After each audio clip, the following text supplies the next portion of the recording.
Welcome back to the social. Very exciting day because we are welcoming, we believe, for the very first time here to the social, Deputy Prime Minister, Finance Minister, Chrystia Freeland. Welcome to the social.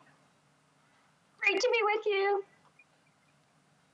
Minister Freeland, we are delighted to have you on the show today. And actually, just before the break, we debated the idea about whether public figures, including politicians, should maybe publicly take the vaccine once it's widely available. Is this something that you would be open to? Look, I think that it's really important to follow the advice of our scientists, our public health officials when it comes to the vaccine. And their advice is that the first people who get it should be our most vulnerable, our elderly, and the healthcare workers who are putting their lives on the line every day to protect our lives. And I would, hate to be jumping the line to get in ahead of any of those highly deserving people. Having said that, if we were to find ourselves in a situation in Canada where it was reassuring for people, for public figures, for political leaders to be vaccinated, I would, of course, be very, very happy to be vaccinated if it helped. Yeah. Well, we want to move on now because there's just so much happening in the world, and that includes today being the 50th anniversary on the Royal Commission on the Status of Women in Canada. And 50 years ago in this plan, this commission, it was suggested that a national childcare system should be put in place for the help of women, both in equality in pay and status. And we're talking about this commission 50 years later, but still no national child care system in place. So what has stopped this from something that was discussed so long ago still not being placed? What has not happened yet? Well, what hasn't happened yet is we do not have universal early learning and childcare for children and their parents across the country. And, I have to tell you, I am really inspired by today's anniversary. And I am hopeful that now, today, 50 years later, we can actually really get it done. I was 2 years old, a little bit over two, when that report came out. And I'm not going to claim that I was like a super precocious toddler who at two was following reports of royal commissions. But I do remember in my very early childhood the significance of that report. And that's because my mother was a pioneering feminist in northern Alberta. We lived outside a town called Peace River. She was a lawyer, very rare at the time up there. And I remember she set up a consciousness raising group. The members of it used to be called Women's Libbers at that time. And I remember them sitting around our little house talking so urgently about how they needed to have childcare. And so, yeah, I think that it is just shocking that I remember that from being a small child in need of childcare myself. Today, I am the finance minister. So I would like to say, women, ladies, let's get this done now.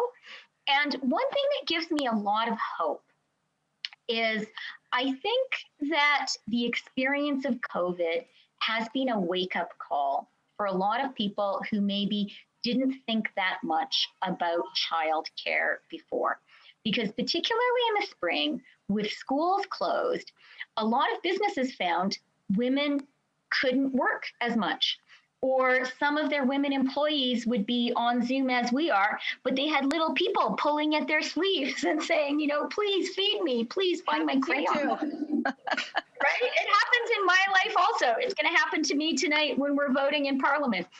And I think, the thing that I feel has changed, and this is a hope, is I feel like this year there's been a tipping point in Canada.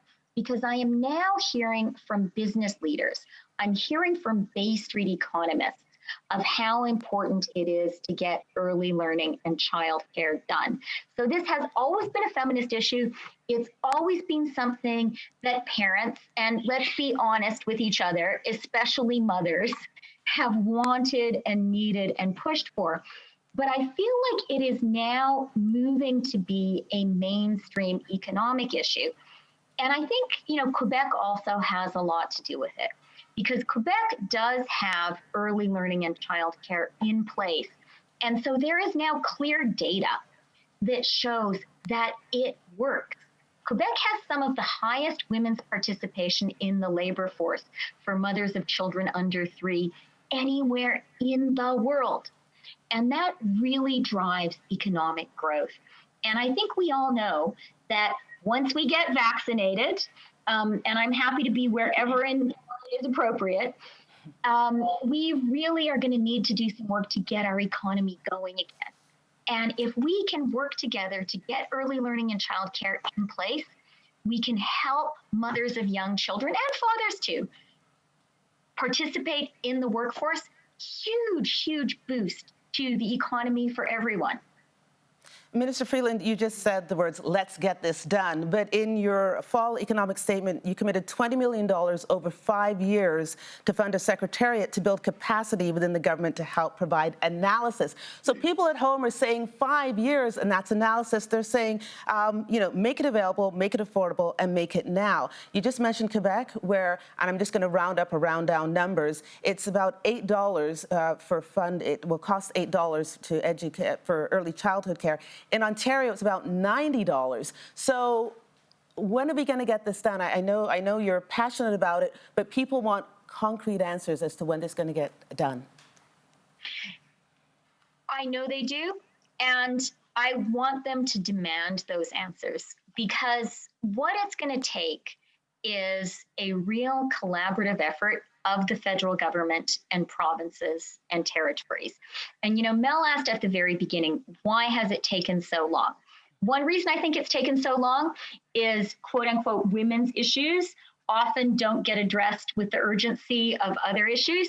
But another reason is it's complicated in Canada to do big projects that require provinces and territories and the federal government to work together. I am personally committed to doing that work. I talked about this with provincial and territorial finance ministers on Friday, and a number of them put their hands up and said, we want to be part of this too. So we're going to get to work. And I also have a request for all of you guys and the people who are watching. To get this done, we are going to need political leaders at all levels to know this is a priority for Canadian women, for Canadian parents, but also for people who don't have little kids anymore. My youngest is now 11.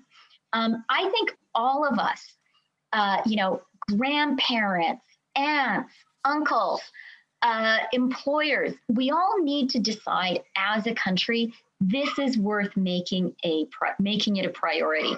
And I am so prepared to put my shoulder to the wheel and really work hard with Canadians to make this happen. I think it's high time. Minister Freeland, I agree with you. I don't have kids and I fully believe in this. But here's the thing. In your statement, you talked about how COVID has rolled back many of the gains women have made over the last few decades, and that's why you're rolling out this groundwork. However, why did it take a global health crisis for your government to introduce plans like this? And would the crippling effects of the pandemic on women have been mitigated if these plans by your government were already in place? We don't have much time, but could you tell us why it took this long? Well, on the crippling point, I think that no matter what Canada had in place, when the pandemic struck us, we would have had a hard few months. Many childcare facilities closed initially for good reasons. It took us a while to figure out how to do things safely in the age of COVID.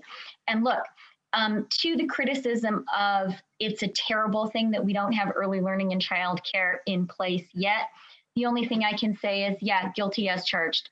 I think that it is a real problem that we haven't done it yet, and we need to get it done. But I do also want to be honest with all of you guys and with everyone who is watching. There are some things that the federal government can do where you can kind of just flick a switch and get it done. Actually, nothing is that simple, but there are things that are closer to that end of the spectrum. You know, for example, the Canada Child Benefit, a hugely important program and something that it is exclusively within the power of the federal government to do.